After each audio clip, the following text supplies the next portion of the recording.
వ్యాస విరచిత శ్రీమద్ మహాభారతంలో సభాపర్వంలో నేడు మనం 17వ అధ్యాయం చెప్పుకుంటున్నాం. ఇందులో బృహద్రథుని యొక్క భార్యలకి సంతానం లేకపోవడంతో ఇక తన వంశాంకురం లేడు అనేటువంటి బాధలు తపస్సు చేసుకుందామని చెప్పేసి అరణ్యాలకు బయలుదేరాడు బృహద్రథుడు. అక్కడ ఒక మహర్షి యొక్క అనుగ్రహంతో చక్కటి ఒక పండు ప్రసాదంగా పొంది ఆ ఫలం ద్వారా సంతానాన్ని పొందటం అనేటువంటిది జరుగుతున్నది. ఆ మహిమాన్వితమైనటువంటి ఫలాన్ని తిని భార్యలు గర్భాన్ని ధరించడం జరగటం, ఆ తర్వాత పిల్లవాడు ఎలా జన్మించాడు అనేటువంటిదంతా కూడా మనం జరాసంధుడి యొక్క వృత్తాంతాన్ని చెప్పుకుంటున్నాం. ఇదంతా కూడా శ్రీకృష్ణ పరమాత్ముడు ధర్మరాజుకి నివేదించడం జరుగుతుంది. అవన్నీ కూడా వివరాలు ముందుగా మనం తెలియజేసుకుందాం.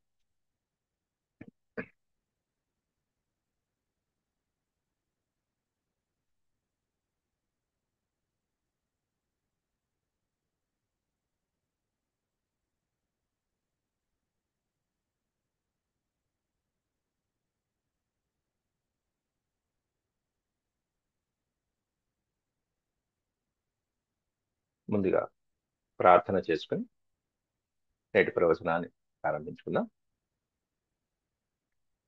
ఓం శుక్లాంబరధరం విష్ణుం శశివర్ణం చతుర్భుజం ప్రసన్నవదనం ధ్యాయేత్ సర్వవిఘ్నోపశాంతయే.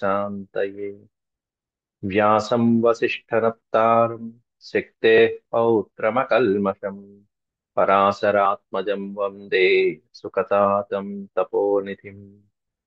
వ్యాసాయ విష్ణురూపాయ వ్యాసరూపాయ విష్ణవే నమో వై బ్రహ్మనిధయే వాసిష్ఠాయ నమో నమః. నారాయణం నమస్కృత్య నరం చైవ నరోత్తమం దేవీం సరస్వతీం వ్యాసం తతో జయముదీరయేత్. హరి ఓం. బృహద్రథుని యొక్క వృత్తాంతం. అంతకుముందే శ్రీకృష్ణ పరమాత్ముడు ధర్మరాజుకి జరాసంధుడి యొక్క బలాన్ని, అతని యొక్క బలగాన్ని, అతని యొక్క యుద్ధ నైపుణ్యాన్ని తమంతా వివరించి చెప్పడం జరిగింది. ఏకఛత్రాధిపత్యంగా పరిపాలించడానికి చక్రవర్తి అయి ఉన్నాడు. 100 మంది రాజుల్ని చెరబట్టినటువంటి వాడు. ఇప్పటికీ 86 మందిని చెరబట్టాడు ఆ జరాసంధుడు. ఇంకో 14 చెరబట్టి వారితో యాగాన్ని చేయి సంకల్పించినటువంటి వాడు. ఇప్పుడు వాడిని దెబ్బతీయకుండా ధర్మరాజు రాజసూయ యాగం చేయడానికి లేదు. కాబట్టి జరాసంధుని సంహరించడమే మంచిది అని శ్రీకృష్ణ పరమాత్ముడు, భీమసేనుడు, అర్జునుడు కూడా చెప్పారు. అయితే ధర్మరాజు అడిగాడు, అసలు ఎవడు ఈ జరాసంధుడు, వాడికి ఇంత బలం ఎలా వచ్చింది అనేటువంటిది అడిగేటప్పటికీ అప్పుడు తండ్రి అయినటువంటి ఆ జరాసంధుడి తండ్రి అయినటువంటి బృహద్రథుని యొక్క వివరాలు చెప్పుకుంటూ వస్తున్నాడు. ఆ బృహద్రథుడు కాశీ రాజకుమార్తెలైనటువంటి ఇద్దరిని వివాహం చేసుకోవడం జరిగింది. ఇద్దరితో అన్యోన్యంగా ఉంటూ చక్కగా వారిని అతిక్రమించకుండా చక్కగా సంసారం చేసుకుంటూ వస్తున్నాడు. మంచి పరిపాలన చేస్తున్నాడు.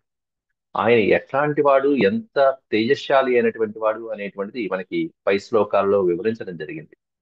15వ శ్లోకంలో తేజసా సూర్య సంకాశ క్షమయా పృథివీ సమః యశ్చాంతక సమఃక్రోధే శ్రియా వైశ్రవణోపమా అని చెప్పి దేవతలతో సమానమైనటువంటి వాడిగా వ్యాసుల వారు పోల్చారు. సూర్యుడితో సమానమైన తేజస్సు, క్షమాగుణంలో భూమితో సమానమైన వాడు, అలాగే క్రోధంలో యముడితో సమానమైన వాడు, అలాగే సంపదలో కుబేరుడితో సమానమైనటువంటి వాడు ఈ బృహద్రథుడు అని చెప్పి పోల్చుకొచ్చారు. పైగా తపశక్తి సంపన్నుడైనటువంటి వాడు. అట్లాంటి ఆ బృహద్రథుడికి సంతానం లేదు. ఇద్దరు భార్యలు ఉన్నా కూడా భార్యలు ఇద్దరికి కూడా సంతానం లేదు. కాబట్టి బాధపడిపోయాడు. ప్రియాం భామా ప్రియం భామానుపాభ్యాం కరేణుభ్యామివ ద్విపః తయోర్మధ్యగతశ్చాపి రరాజ వసుధాధిపః. వసుధాధిపః ఆ మహారాజు బృహద్రథుడు ఇద్దరు భార్యల మధ్యలో చక్కగా ప్రకాశిస్తూ ఉన్నట్ట. ఎలా ప్రకాశిస్తున్నా అంటే రెండు ఆడ ఏనుగుల మధ్య వధించినటువంటి ఏనుగు వలె, మగ ఏనుగు వలె. కరేణుభ్యామివ ద్విప అన్నాడు. కరేణు అంటే ఆడ ఏనుగు. ఇరు ఆడ ఏనుగుల మధ్యలో ఒక మదించినటువంటి మగ ఏనుగు ఎలా అయితే ప్రకాశిస్తుందో, రాజిల్లుతుందో, అలా మహారాజు ప్రియాం భామాం అనురూపాభ్యాం. అనురూపము అనే పదానికి అర్థం తనకి తగినటువంటి భార్యలు, తన గుణాలకి తగినటువంటి భార్యలు, ఇరువురు భార్యల్ని పొందినటువంటి ఆ మహారాజు ఈ విధంగా ప్రకాశిస్తున్నాడయ్యా. గంగా యమునయోర్మధ్యే మూర్తిమానివ సాగర. అంతేకాకుండా గంగా యమున మధ్యలో ఉన్నటువంటి సముద్రం వలె ఉన్నారు.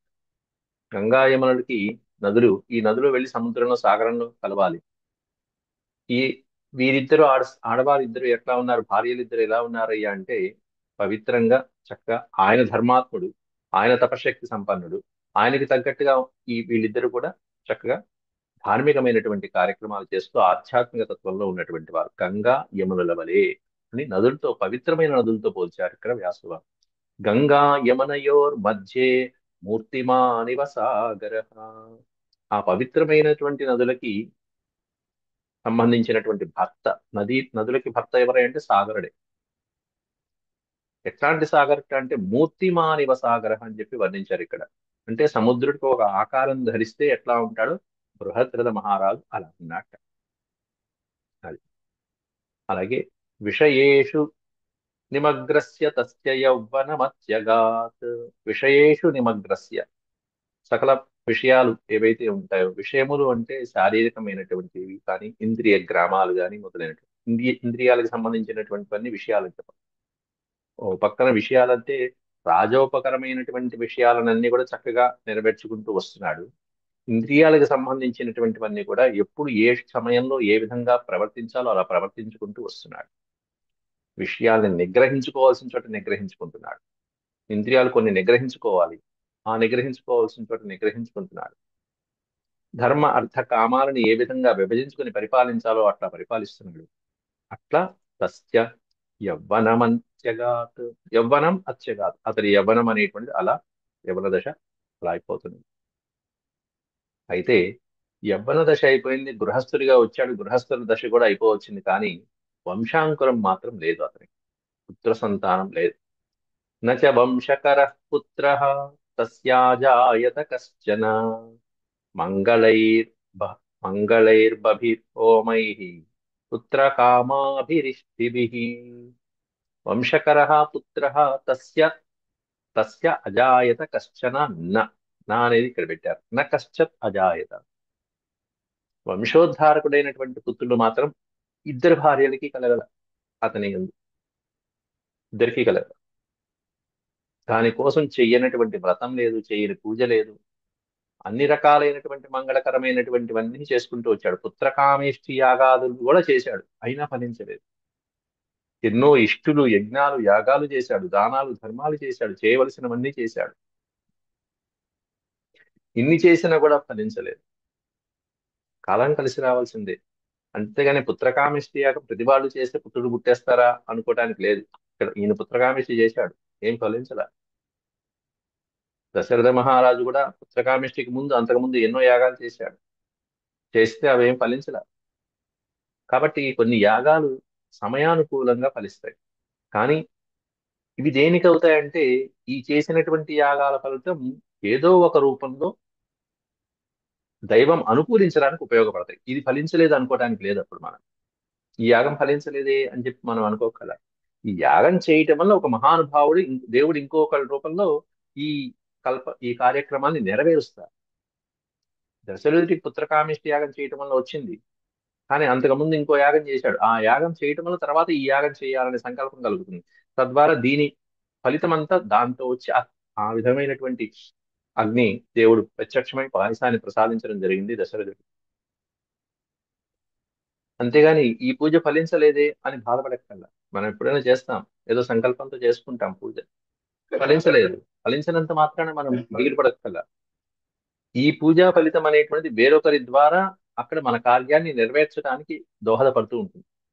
అది ప్రత్యక్షంగా కాకపోయినా పరోక్షంగా జరుగుతూ ఉంటాయి. అట్లా ఉంటుంది. నాససాద నృపశ్రేష్ఠ పుత్రం కుల వివర్ధనం స భార్యాభ్యాం చ సహితో నిర్వేదమకమదృశం. పుత్రం కుల వివర్ధనం, వంశవర్ధనుడైనటువంటి పుత్రుణ్ణి నృపశ్రేష్ఠుడైనటువంటి ఆ మహారాజు నా అససాద నా ఆససాద పొందలేకపోయాడు. ఇరు భార్యల యందు పొందలేకపోయాడు. స భార్యాభ్యాం చ సహితో, దాంతో ఇద్దరు భార్యలతో పాటుగా చాలా నిర్వేదానికి గురి అయ్యాడు మహారాజు. ఎంతో దుఃఖానికి, మనస్తాపానికి గురి అయ్యాడు మహారాజు. స భార్యాభ్యాం చ సహిత అన్నారు. భార్యలిద్దరితో పాటుగా అతడు కూడా మనోవేదనకి గురయ్యాడు. ఎన్నిసార్లు చేసినా, ఎన్ని పూజలు చేసినా, ఎన్ని యజ్ఞాలు చేసినా ఈ విధంగా, మరి దానికి తగ్గట్టుగా తపస్సు కూడా చేసినటువంటి వాడు మహానుభావుడు. ఏం చేద్దాం అనుకున్నాడు. రాజ్యం చాపి పరిత్యజ్య, చివరికి వేసారిపోయి యవ్వన దశ అయిపోయింది. వృద్ధాప్యం కూడా వచ్చింది. ఈ వృద్ధాప్యంలో ఇంకా తపస్సు చేసిన పిల్లలు పుట్టలేదు, రాజ్యానికి అంకురం లేదు. ఏం చేస్తామని చెప్పేసి పరిత్యజ్య, రాజ్యాన్ని వదిలిపెట్టేసి తపోవనానికి వెళ్ళిపోదామని ప్రయత్నించాడు. రాజ్యం చాపి పరిత్యజ్య తపోవనమథాశ్రయత్, తపోవనమథ ఆశ్రయత్, తపోవనాన్ని ఆశ్రయిద్దామని చెప్పి వానప్రస్థానికి వెళ్ళిపోదామని చెప్పి భార్యలతో పాటు నిశ్చయించుకుని వార్యమాణ ప్రకృతిభిర్హి వార్యమాణ ప్రకృతిభిః నృపభక్త్యా విశాంపతే. ప్రకృతిభిః వార్యమాణ, సంతానం అనేటువంటిది లేకపోవడంతో దుఃఖ కారణంతో ఉన్నటువంటి ఆయన ఎంతో మనస్తాపంతో తపోవనానికి వెళ్ళిపోవటానికి నిర్ణయించుకున్నాడు. అథ కాక్షీవతః పుత్రం అథ కాక్షీవతః పుత్రం గౌతమస్య మహాత్మనః. కాక్షీవతః పుత్రం గౌతమస్య మహాత్మనః, గౌతమ మహర్షి యొక్క సంతానంలో మహానుభావుడిగా పేరు ప్రఖ్యాతులు గణించినటువంటి ఒక మహర్షి ఈయన ఆశ్రమ ప్రాంతం కోసం తిరుగుతూ ఉంటే, మహారాజు బృహద్రథుడు తన భార్యలతో పాటుగా చక్కటి తపోవన ఆశ్రమం కోసం తిరుగుతూ ఉంటే, ఎన్నో ప్రాంతాలు తిరిగాడు, ఎన్నో పుణ్యక్షేత్రాలు అప్పటికే తిరిగాడు, తీర్థయాత్ర కూడా తిరిగాడు. కానీ అనుకోకుండా గౌతమ వంశీయుడైనటువంటి సుప్రసిద్ధమైనటువంటి చండ కౌశికుడు అనేటువంటి మహర్షి ఆ ప్రాంతానికి రావడం జరిగింది, ఈ మహారాజు ఉన్నటువంటి ప్రాంతానికి. శుశ్రావ తపసి శ్రేష్టముదారం చండ కౌశికం. చండ కౌశికుడు అనేటువంటి మహర్షి పేరు. గౌతమ వంశీయుడైనటువంటి వాడు, గౌతమ వంశంలో సుప్రసిద్ధమైనటువంటి పేరు కలిగినటువంటి వాడు. అతని తండ్రి పేరు కాక్షీవతుడు. కాక్షీవత పుత్రం, కాక్షీవతుని యొక్క కుమారుడు చండ కౌశికుడు అనేటువంటి మహర్షి గౌతమ వంశంలో సుప్రసిద్ధుడైనటువంటి వాడు. శ్రేష్టం ఉదారం, దేంతో శ్రేష్టమైనటువంటి వాడు? తపసి శ్రేష్ఠ, తపస్సులో శ్రేష్టమైనటువంటి వాడు, ఎన్నో తపశ్శక్తులు కలిగినటువంటి వాడు. అతడు వచ్చినట్టుగా శుశ్రావ, మహారాజు విన్నాడు ఆయన గురించి. విని ఎట్లా వచ్చాడు ఆయన చండకౌశికుడు? యదృచ్ఛయాగతం తం తు వృక్షమూలముపాశ్రితం పత్నీభ్యాం సహితో రాజా సర్వయత్నైరతోషయత్. అనుకోకుండా ఆ ప్రాంతానికి వచ్చినటువంటి ఆ మహర్షిని వృక్షమూలముపాశ్రితం తం, ఒక వటవృక్షం కింద కూర్చుని ఆ చండ కౌశికుడు భక్తులందరినీ అనుగ్రహిస్తున్నాడు చక్కగా. అట్టా చండ కౌశికులు వారు ఈ విధంగా వచ్చాడు. కాక్షీవత పుత్రుడు అనుకోకుండా యాదృచ్ఛికంగా ఆ ప్రాంతానికి రావడం జరిగింది. ఆ ప్రాంతానికి వచ్చిన మహర్షి గురించి విని మహారాజు పత్నీభ్యాం సహిత, భార్యలిద్దరితో పాటుగా మహారాజు చక్కగా ఎలా గౌరవించాలో అలా గౌరవించడానికి సర్వయత్నైరతోషయత్, తన ప్రయత్నాలన్నీ కూడా మహారాజు స్థాయిలో ఏ విధంగా అర్హులైనటువంటి వాళ్ళని పూజించాలో, మహర్షులని బ్రాహ్మణోత్తముని ఎలా పూజించాలో అలా పూజించి సంతోషపెట్టాట. అతోషయత్ అనే పదం ఉంది ఇక్కడ. తోషము అంటే సంతోషం, అతోషయత్ సంతోషపెట్టాడు చక్కగా. ఇతని యొక్క సపర్యలు చూసి ఆనందపడ్డాడు, పరమానందపడ్డాడు ఆ మహర్షి. బృహద్రథం చ సరుషి యథావచ్చాభ్యనందత ఉపవిష్ట సతేనాథ అనుజ్ఞాతో మహాత్మన. వెంటనే సంతోషించినటువంటి ఆ మహర్షి ముందు ఆసీనుడి కమ్మని చెప్పి ఉపవిష్ట సతేనాథ, తేన అథ ఉపవిష్ట. ఆయన యొక్క అనుజ్ఞతో, మహర్షి యొక్క అనుజ్ఞతో మహారాజు ఆసీనుడై కూర్చున్నాడు. అప్పటిదాకా సేవలు చేశాడు భార్యలిద్దరితో పాటు. ఆసీనుడు కమ్మని చెప్పి ఆజ్ఞాపించిన తర్వాత ఆయన కూర్చున్నాక అప్పుడు తమపృ తమపృచ్ఛత్తదా విప్రః కిమాగమనమిచ్యత. కూర్చుని ఆసీనుడైన తర్వాత అప్పుడు బ్రాహ్మణోత్తముడు అడిగాడు ఆ మహర్షి, చండ కౌశికుడు. ఆయన పేరే చండ కౌశికం అనేటువంటి చండ కౌశికుడు. తం అపృచ్ఛత్తదా విప్రః, ఆ బ్రాహ్మణోత్తముడు అపృచ్ఛత్, ఈ విధంగా అడిగాడు. కిం ఆగమనం, ఆగమన కార్యం కిమర్థం అని అడిగాడు. ఏమిటైనా మీ రాకకి కారణం ఏమిటి, ఎందుకు ఇలా దయచేశారు అని చెప్పి అడిగితే, విప్రైరనుగతస్యైవ పత్నీభ్యాం సహితస్య చ. విప్రైః అనుగతస్యైవ పత్నీభ్యాం, నీ భార్యలతో పాటుగా బ్రాహ్మణులతో పాటుగా ఈ విధంగా దయచేశావు. అందులో మహర్షి దగ్గరికి వచ్చావు, ఏమిటి నీ కోరిక అని చెప్పి అడిగాడు. అప్పుడు మహారాజు అంటున్నాడు, స ఉవాచ మునిం రాజా, రాజా మునిం ఉవాచ. మహారాజు మునితో ఈ విధంగా సంభాషిస్తున్నాడు. భగవన్ నాస్తి మే సుతః, మే సుతః నాస్తి, నాకు కుమారుడు లేడు స్వామి. సుతః అంటే పుత్రుడు.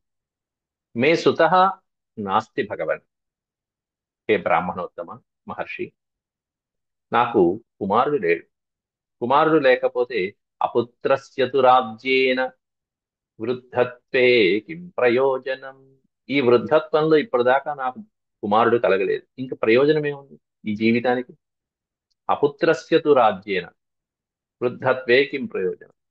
ఓ పక్కన పుత్రుడు లేడు, ఇక రాజ్యం యొక్క వృద్ధి లేదు, ఇంకా ప్రయోజనమే ఉంది ఈ వృద్ధత్వానికి, ఈ జీవితానికి ఇంకా ప్రయోజనమే ఉంది. కుమారుడు ఉండవలసినటువంటి వయసులో ఉండాలి, ఉండి వంశాంకరం ఉంటే రాజ్యానికి లాభం అవుతుంది. అంతేకాకుండా నా పూర్వీకులకు కూడా ఈ సంతానం వల్ల వాళ్ళకు కూడా వృద్ధి కలుగుతుంది. సంతానమే లేకపోతే ఇంకా ఏం ప్రయోజనం. కాబట్టి నేను ఒక నిర్ణయానికి వచ్చాను మహానుభావ. ఏంటది అంటే, సోహం తపశ్చరిష్యామి పత్నీభ్యాం సహితో వనే, నా ప్రజస్య మునే కీర్తి స్వధా చైవ అక్షయా భవేత్, ఏవ ముక్త సరాజ్ఞాతు ముని కారుణ్యమాగత. కాబట్టి ఏమంటున్నానంటే, సో అహం తపశ్చరిష్యామి, అహం తపశ్చరిష్యామి. కుమారుడు లేడు, ఇంకా ఈ రాజ్యమా, నేను చేయగలిగిన నాళ్ళు చేశాను, ఇంకా వృద్ధత్వం వచ్చింది, ఎవరికో ఒకళ్ళు ఇచ్చేయాలి. వంశాంకురం లేడు కాబట్టి ఎవరైనా మంత్రుడికి సమర్పించేసి ఇక నేను తపశ్చరిష్యామి, నేను తపస్సు చేసుకోవడానికి వెళ్ళిపోతాను. చరిష్యామి అనేది భవిష్యత్ కాలం చెప్తుంది. అహం చరిష్యామి తపః, నేను తపస్సు చేసుకుంటాను మహానుభావ, మీలాంటి వారు అనుజ్ఞ ఇస్తే చాలు. ఎట్లా వెళ్తాట, పత్నీభ్యాం సహితో వనే, భార్యలతో పాటుగా వనానికి వెళ్ళిపోతాను. వానప్రస్థాశ్రమం భార్యతో వెళ్ళొచ్చు, సన్యాసాశ్రమం భార్యను విడిచిపెట్టి తాను ఒక్కడే స్వీకరించాలి. అది సన్యాసం అంటే. వానప్రస్థాలకు మాత్రం పూర్వకాలంలో ఇట్లా రాజులందరూ కూడా రాజ్యం చేసి ఇంద్రియ నిగ్రహం కోసం, దైవ సాన్నిధ్యం కోసం ఆచరణ యోగ్యమైనటువంటి వనాలకి వెళ్ళి తపస్సు చేసుకుంటూ ఉండటం అనేది ప్రశస్తమైనటువంటిది. అందువల్ల పత్నీభ్యాం సహితో వనే, భార్యలతో పాటుగా నేను అరణ్యాలకు వెళ్ళిపోయి తపస్సు చేసుకుంటాను. ఎందుకంటే నా ప్రజస్య మునే కీర్తి, ప్రజ అంటే సంతానం, నా ప్రజస్య అన్నారు అంటే సంతానం అనేటువంటిది లేకపోతే కీర్తి లేదు, స్వర్గలోకమే లేదు. స్వధా, ఇక స్వర్గద్వారాలు ఏముంటాయి. అపుత్రస్య గతిర్నాస్తి అన్నారు. కాబట్టి పుత్రుడు లేకపోతే గతి లేదు. నా ప్రజస్య మునే కీర్తి స్వధా చైవ అక్షయా భవేత్.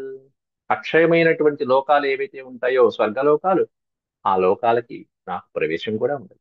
కాబట్టి చేయవలసింది ఏమిటి, భగవద్ధ్యానం అంతే. ఏవ ముక్త సరాజ్ఞాతు, ఈ విధంగా మహారాజు చెప్తే మునికి పాపం దయ కలిగింది మహారాజు మీద. ముని కారుణ్యమాగత, కారుణ్యం కరుణాభావం. మహారాజు ఆ విధంగా చెప్పేటప్పటికి పాపం ఇట్లాంటి మహారాజు రాజ్యాన్ని వదిలిపెట్టి పిల్లలు లేరనే ఉద్దేశంతో చేయవలసిన నాళ్లు రాజ్య పరిపాలన చేసి దీనంగా వనవాసాలకు వెళ్ళిపోతున్నాడు. ఇతనికి రాజ్యం ఉంటే బాగుంటుంది, ఈ పిల్లలు ఉంటే బాగుంటుంది ఈ రాజ్యంతో పాటు అని కరుణా హృదయంతో, దయ కలిగినటువంటి హృదయంతో ఒక్కసారి ధ్యానానికి కూర్చున్నాడు ఈ మహర్షి. ఏమిటి ఇతనికి సంతానం లేకపోవడానికి కారణం ఏంటి, సంతానం ఉంటుందా లేదా అనేటువంటి ఒక్కసారి ధ్యానమగ్నులై కూర్చున్నాడు. ముందు ఏం వరం కావాలి నాయన అని చెప్పి మరి ఒకసారి అడుగుతున్నాడు. తమబ్రవీత్ సత్యధృతి సత్యవాగ్ ఋషి సత్తమ పరితుష్టోస్మి రాజేంద్ర వరం వరయ సువ్రత. ఇక్కడ పిల్లలు లేకపోతే నాకు కీర్తి స్వర్గలోకాలు లేవు కాబట్టి నేను తపస్సు చేసుకోవడానికి వెళ్తాను అని చెప్పాడు అంతే. పిల్లలు కావాలి అని అడగల ఇక్కడ. దాంతో కరుణాహృదయుడైనటువంటి మహర్షి అడుగుతున్నాడు, తమబ్రవీత్ సత్యధృతి సత్యవాక్ ఋషి. అంటే సత్యవాక్ పరిపాలన వ్రతంగా కలిగినటువంటి ఆ మహర్షి సత్యధృతి. ధృతి అంటే శక్తి. ఆ సత్యము మీద నమ్మకము, సత్యము మీద బుద్ధి, సత్యము మీద వాక్శక్తి కలిగినటువంటి ఆ మహర్షి పరితుష్టుడై మహర్షి మీద సంతోషించి, ఈ మహర్షి ఆ మహారాజు యొక్క చెప్పినటువంటి మాటల మీద సంతోషం కలిగి ఆయన చేసినటువంటి సపర్యలు ఏవైతే ఉన్నాయో వాటన్నిటికీ కూడా సంతోషించి, రాజేంద్ర వరం వరయ, ఓ రాజేంద్ర వరం వరయ, ఒక వరం కోరుకోవయ్యా, నీకేది కావాలంటే ఆ వరం నేను ఇస్తాను అంటూ చక్కగా వరం కోరుకోమని ఒక అవకాశం ఇస్తున్నాడు మహారాజు. ఏమడుగుతాడు మహారాజు? వెంటనే సంతానం అడగాలి కదా, ఇంకక్కల్లా ఈ వృద్ధత్వంలో ఇంకా సంతానం ఎందుకు అంటూ, నాకేం అక్కర్లేదు నాయన, ఇంకేం వరం కోరుకుంటానంటూ పాపం బాధపడ్డాడు.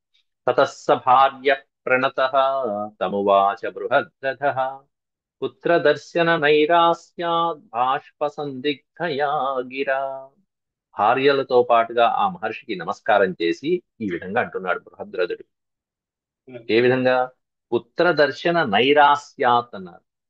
పుత్రుని యొక్క దర్శనం కలగలేదనేటువంటి నిరాశతో, నైరాస్యాత్ నిరాశాభావంతో ఎంతో తిరిగి వేసారిపోయాడు పాపం. పుత్రుడు లేరనేటువంటి మనస్సులో ఉన్నటువంటి బాధ అంతా కూడా ఈ పదాల్లో తెలుపుతున్నాడు వ్యాసువారు. పుత్రదర్శన నైరాస్యాత్ బాష్ప సందిగ్ధయా గిర. గిర అంటే వాక్కులు. ఎట్లాంటి మాటలతో అడుగుతున్నాడు ఆయన అంటే, ఆ బాష్పములు, కన్నీటితో నిండినటువంటి గద్గద స్వరములతో, వణుకుతున్నటువంటి కంఠంతో ఇంకా మాట సరిగ్గా చెప్పలేకపోతున్నాడు. అప్పుడు రాజు అంటున్నాడు, మహారాజు, భగవన్ రాజ్యముత్సృజ్య ప్రస్థితస్య తపోవనం కిం వరేణాల్పభాగస్య కిం రాజ్యేన అప్రజస్య మే. హే భగవన్, ఓ మహానుభావ, రాజ్యముత్సృజ్య ప్రస్థితస్య తపోవనం, నేను నా రాజ్యాన్ని వదిలిపెట్టి తపోవనానికి బయలుదేరుతున్నాను. ప్రస్థితం అంటే బయలుదేరటం. రాజ్యాన్ని మొత్తం అంతా వదిలిపెట్టేశాను, బాధ్యతలన్నీ అప్పగించేశాను, ఇంకా నాకు వేరే బాధ్యతలు ఏం లేవు. పిల్లలు, పెళ్లిళ్ళు, తర్వాత మనవాళ్ళు, ఇట్లాంటి బాధ్యతలు అవబంధాలు ఏం లేవు ఇంకా. కాబట్టి తపోవనం ప్రస్థిత.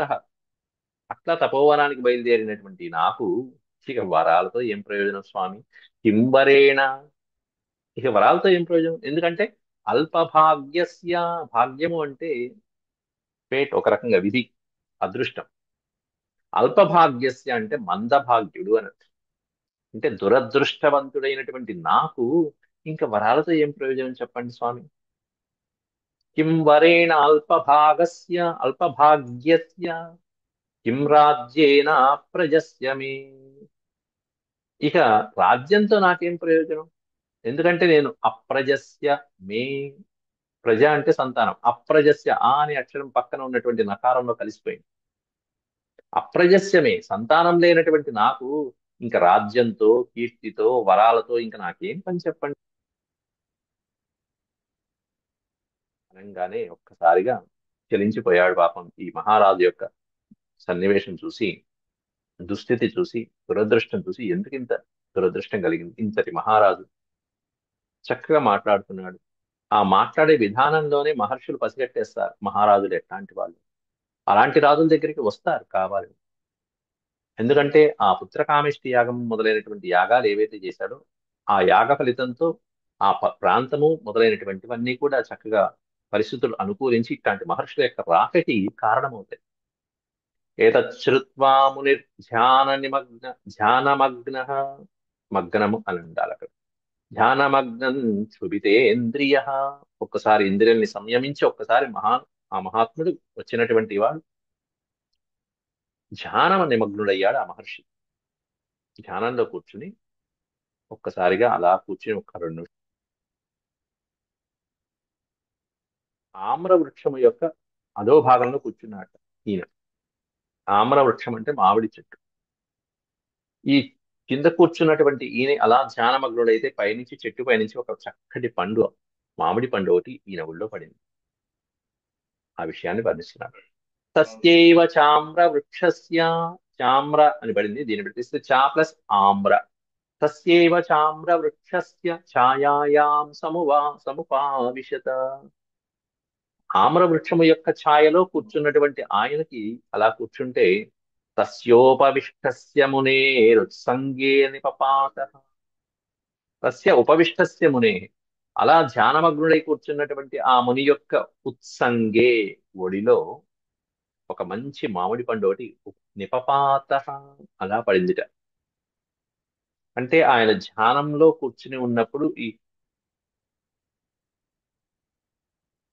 భగవంతుడు ఈ విధంగా ఇంకో రకంగా సమాధానం మనకి వెంటనే స్ఫురింపజేస్తాడు. పండు పడింది. పండు పడిందంటే ఈ భార్యలు గర్భవతులు అవుతారని కదా అర్థం అక్కడ. వెంటనే ఆ పండుని గ్రహించి ఈయన మంత్రించి మరీ చక్కగా ఇస్తున్నాడు. ఈ మంత్రించడంలో ఉన్నటువంటి అంతరార్థం ఏంటంటే భగవద్ అనుగ్రహం కలిగింది. ఈ భగవత్ అనుగ్రహానికి ఇంకాస్త శక్తిని జోడించి ఇస్తున్నాడు. అన అవానమసు అవానమసుకాద్ అష్టమేకమాం ప్రఫలం కిలా. అక్కడ పండు పట్టానికి కారణం అక్కడ ఇదేదో కాకతాళీయంగా పళ్ళ ఆ పండు. ఇతడు ధ్యానమ నిమగ్నుడు అవటం, ఆ తపశ్శక్తి ఓ పక్కన. ఎందుకంటే అక్కడ గాలేమీ లేదు, పైన చిలకలేమి కొరకలేదు, పక్షులేమి వచ్చి అక్కడ పడేయలేదు, పక్షులు పడేయలేదు, గాలి రాలేదు, పండు పడింది. కాబట్టి ఇదేమి కాకతాళీయంగా పడింది ఏమి కాదు. భగవద్ అనుగ్రహంతో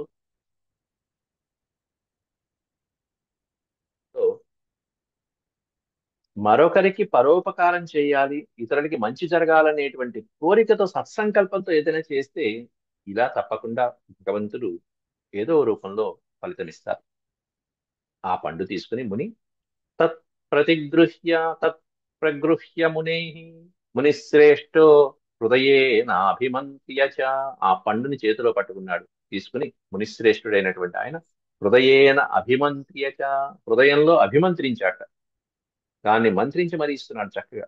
అభిమంత్య చ రాజ్ఞీ దదావ ప్రతిమం పుత్ర సంప్రాప్తి కారణం. పుత్ర సంప్రాప్తి కారణం, పుత్రుల్ని సంప్రాప్తింప చేయడానికి కారణమైనటువంటి అప్రతిమమైనటువంటి అత్యద్భుతమైనటువంటి ఫలాన్ని ఇస్తున్నాడు. ఇప్పుడు నాయన ఈ పండు తీసుకువెళ్ళి, ఇది తీసుకువెళ్ళి నీ భార్యకు పెట్టు. ఉవాచ చ మహాప్రాజ్ఞం. ఈ విధంగా ఉవాచ చెప్పాడు. ఏమనంటే, నాయన ఈ పండు తీసుకుని వెళ్ళి నువ్వు తపస్సుకి వెళ్ళమా, రాజ్య పరిపాలన చేయి చక్కగా. ఎలా చేయాలో అలా చేయి, బ్రాహ్మణుల్ని గౌరవించు, యజ్ఞాలు చేయి, ఇక నీకు పుత్ర సంతానం కలుగుతుంది అని చెప్పి మరి దీవించి పంపిస్తున్నాడు. గచ్చ రాజన్ కృతార్థోసి, కృతార్థహాసి రాజన్ అంటూ చెప్పేశాడు. పండు పడింది, మంత్రించి ఫలం ఇచ్చేస్తున్నాడు. అర్థమైపోయింది ఆ మహానుభావుడికి. రాజన్ గచ్చ, మహారాజా ఇంక నువ్వు వెళ్ళొచ్చయ్యా, కృతార్థుడు అయ్యావు, నీ మనసులో కోరిక నెరవేరుతున్నది ఇప్పుడు. కృతార్థహాసి కృత అర్థహాసి, అర్థం కృత, అర్థము అంటే నీ మనసులో ఉన్నటువంటి కోరిక నెరవేరుతున్నది. కాబట్టి నువ్వేం చేస్తావు, తపోవనానికి వెళ్ళద్దు, నివర్తస్వ నరాధిప, నువ్వు తిరిగి మీ రాజ్యానికి వెళ్ళు. ఏషతే తనయో రాజన్ మా తపేహే తపేహ తపోవనంలో తపస్సు చేయవలసిన అవసరం లేదయ్యా. ఏషతే తనయో రాజన్, తనయ అంటే పుత్రుడు. ఇదిగో ఈ పండే నీ పుత్రుడి రూపం. ఇక వెళ్ళు, దీన్ని తీసుకోమని చెప్పింది నీ భార్యను దీన్ని తీసుకోమని, ఈ పండును తీసుకోమని చెప్పు, పుత్ర సంతానం కలుగుతుంది అని చెప్పాడు. వెళ్ళి నువ్వు హాయిగా నీ రాజ్యానికి వెళ్ళు, తపస్సు నుండి మనసు విరమించుకో, వెళ్ళి అక్కడ ప్రజా పాలయ ధర్మేణ కేవ ధర్మో మహీక్షిత. ప్రజాపాలయ ధర్మేణ, చక్కగా ధర్మ మార్గాన్ని అనుసరించి ప్రజల్ని పరిపాలించు, చక్కగా పరిపాలించు. ఇదే మనకి ధర్మం. మహీక్షితాం ధర్మో ఏవ. భూమి మీద క్షత్రియులకి ఇదే ధర్మం, క్షత్రియులకి ఇదే నిర్దేశించబడింది, కాబట్టి అలా చేయి. ఇంకా చేయాలంటే యజస్వ వివిధైర్యజ్ఞై ఇంద్రం తర్పయ చేందునా. ఇంద్రాది దేవతలు ఎవరైతే ఉంటారో వాళ్ళందరినీ కూడా నీ యజ్ఞ యాగాలుగా వాళ్ళని సంతోషపరచు. తర్పయ అంటే సంతోషపెట్టు. దేవతల్ని, బ్రాహ్మణోత్తముల్ని నీ యజ్ఞ యాగాలతో సంతోషపెట్టు. హాయిగా ధర్మంగా రాజ్య పరిపాలన.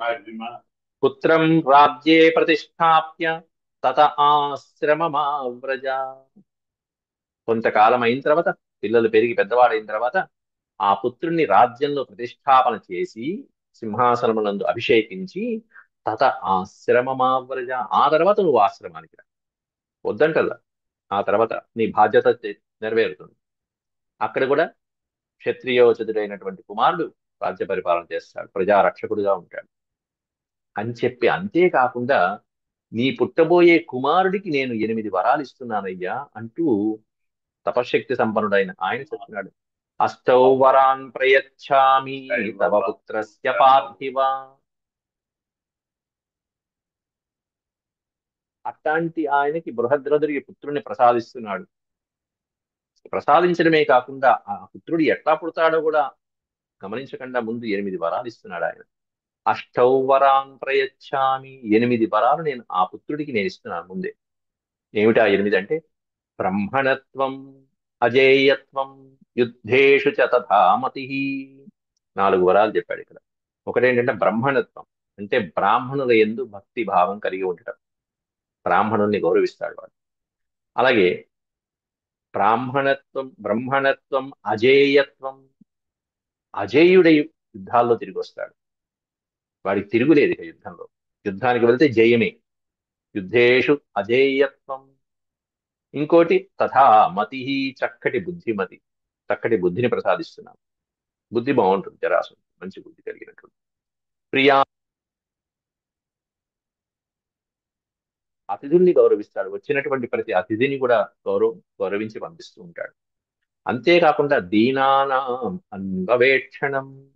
దీనుల్ని, ఇబ్బందుల్లో ఉన్నటువంటి వాళ్ళని గౌరవించి వాళ్ళని రక్షిస్తూ ఉంటాడు. మహారాజు చేయవలసింది అదే. అట్లా పరిపాలన చేస్తాడు. బలం, చక్కటి విపరీతమైనటువంటి బలాన్ని అనుగ్రహిస్తున్నాడు ఇంకో వరంగా. తథా బలం చ శుభహల్ లోకే కీర్తి చ శాశ్వతి. శాశ్వతమైనటువంటి కీర్తిని సంపాదిస్తాడు లోకంలో. అత్యద్భుతమైనటువంటి కీర్తిని లోకాలలో సంపాదిస్తాడు. బలము, కీర్తి, అలాగే దీనుల్ని రక్షించడము, అతిథుల్ని గౌరవించడము, చక్కటి బుద్ధి, యుద్ధాలలో అజేయత్వము, బ్రాహ్మణుల్ని గౌరవించే తత్వము. అంతేకాకుండా అనురాగం చ ప్రజానాం చేత్యేవమస్థౌ వరాన్ నృప. ప్రజానాం అనురాగం. ప్రజల కోసం ఏదైనా చేయడానికి సిద్ధపడుతూ ఉంటాడు, మంచి చేయడానికి.